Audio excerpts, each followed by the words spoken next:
Hello, Latin 2. All right, so here we are in chapter 49. I recommend two songs while you're reading this to be playing in the background. One, obviously, Africa by Toto, and two, In Your Eyes by Peter Gabriel. So we're going to take a look at page 239. We're going to read through that story, and I'll have a few recommendations for you after the fact to kind of tie it all together. Just a heads up, after that will be 49E. And then after 49E, if I recall correctly, and I do, we'll be into review 11. Okay, so review 11G is kind of the important one there. And then once we're done with that, we start on chapter 50. And on chapter 50 is where we have a new grammar lesson. There will be a new use of the subjunctive. So you're essentially 3 videos away from having to learn new grammar. So please make sure you're going over those present subjunctives, okay? So here we are, chapter 49, lots of work with indirect statements, lots of work with participles.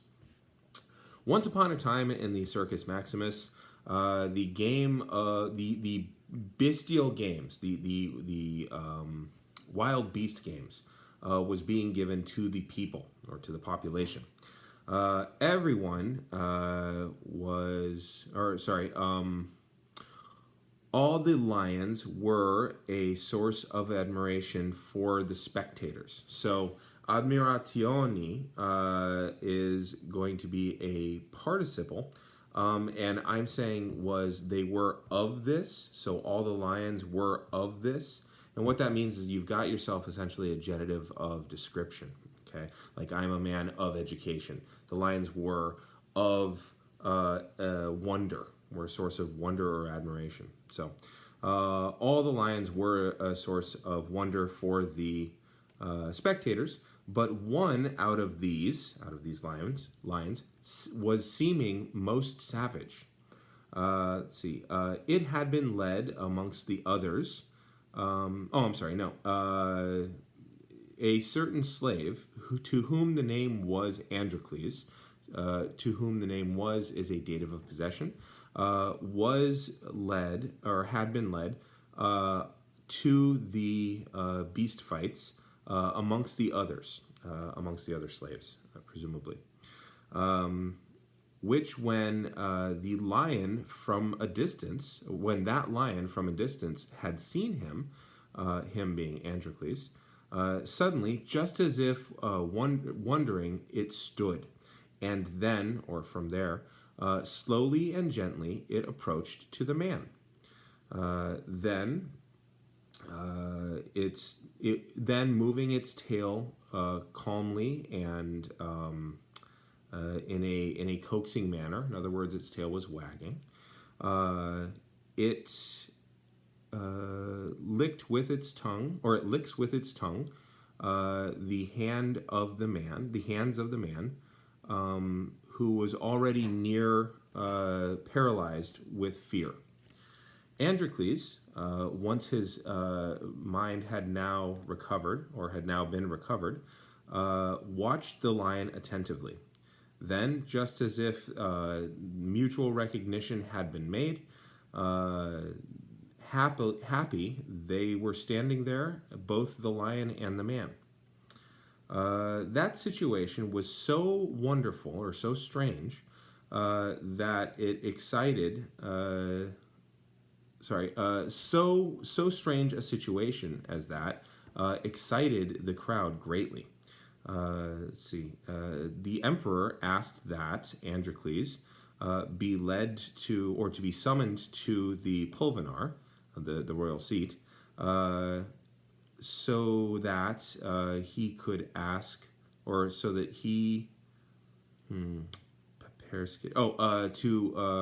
explain why that lion had spared the man alone. Okay, so scratch that. Let's translate that a little bit better. So the emperor asked Androcles, who had been summoned to the pulvinar, why that so very savage lion had spared him alone. That works a lot better because there's no infinitive there. Then Androcles told the amazing story. While I live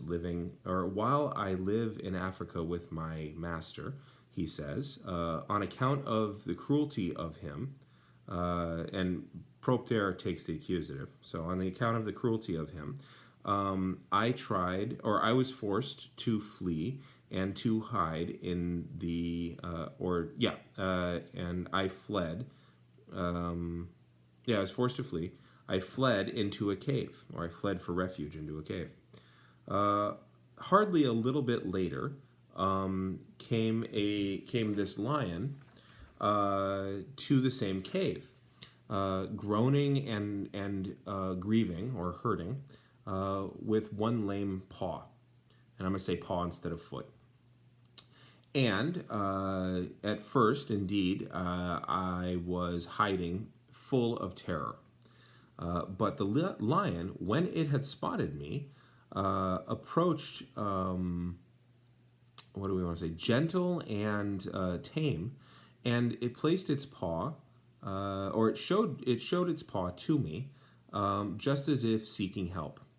I pulled out a huge thorn, which was sticking in the paw of him, and now, without great fear, I washed the wound. Woolnoose is a neuter. Then he, the lion, with his paw having been placed in my hands, laid back and slept. For 3 years, I and the lion were living in the same cave, devouring the same food. Afterwards, having been captured by soldiers, I was led back to my master, who immediately condemned me to the beast fights. The emperor, with the story of the slave having been heard, was greatly amazed. Androcles, with the consent of everyone, was freed, and he was given the lion, and the lion was given to him, rather. So forgive the stutter steps. The copy that I have has a lot of writing on it, and so I'm mixing up my lines a little bit. And I was expecting an infinitive in one of those lines, and it didn't show. So anyway, that is chapter 49's translation. Get out your red pen, kind of go through it, listen a few times. Good exercise for participles would be page 241, exercise 49b, I recommend. Also, more work for accusative plus infinitive indirect statements. I would say take a look at 49d. But also that will help you work with knowing your subjunctives. So take a look at 49c and 49d for work with subordinate clauses. I think those will be very helpful. Next time I talk to you will be exercise 49e. I'll be bouncing back and forth between a bunch of dialogue, and hopefully you'll be able to keep along. All right, I'm going to hit the button now.